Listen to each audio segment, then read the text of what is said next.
Hello, everyone. My name is Tony, and today we'll be hearing a story from Stefan Franz. Stefan started out as my teacher and has become a mentor, boss, and friend. He has had an incredible career in music and been very influential in my own journey. Stefan has a great story today of when he was in charge of setting up lights in New York and goes over some of the challenges he faced.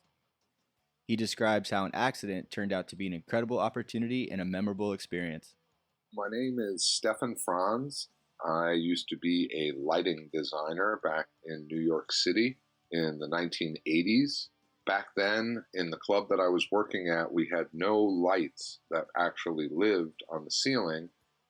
We actually had to put them up every day. And I remember this clearly that one day I had set up a scaffold with a ladder on top and was carrying 4 lights on a pipe up to the ceiling, where I took those lights, went to put them onto the pipe that was hanging on the ceiling, and lo and behold, that pipe came out of my hands and I fell off that ladder and onto the scaffold and onto the floor, maybe almost 2 stories down.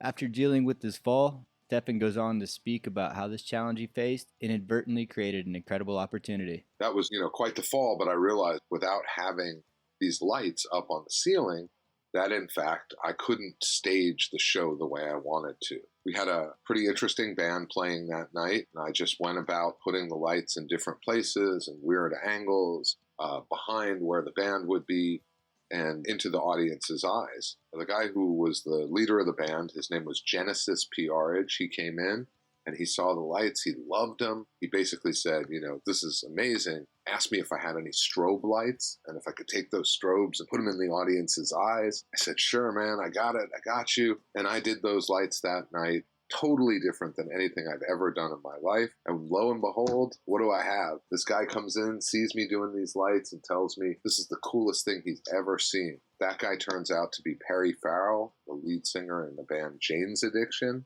Had Stefan not been able to adjust and overcome the fall, he might not have had this incredible meeting and encounter with Perry Farrell. This is a great example of being flexible and adapting to challenging circumstances. In fact, he asked me to go on tour, and I go on tour with Jane's Addiction for Nothing Shocking, which is probably their most remarkable tour of their career. So again, from an accident to something that turned out to be a huge part of my life, I was able to overcome this situation of having this equipment malfunction, and yet, through creativity and perseverance, I was able to create a really amazing show. Stefan's story is an incredible example of how being able to adjust to circumstances on the fly can lead to some pretty amazing results. I would like to thank Stefan for taking the time to share this amazing story. And again, this is Tony. Thanks for listening, and I will talk to you guys again soon.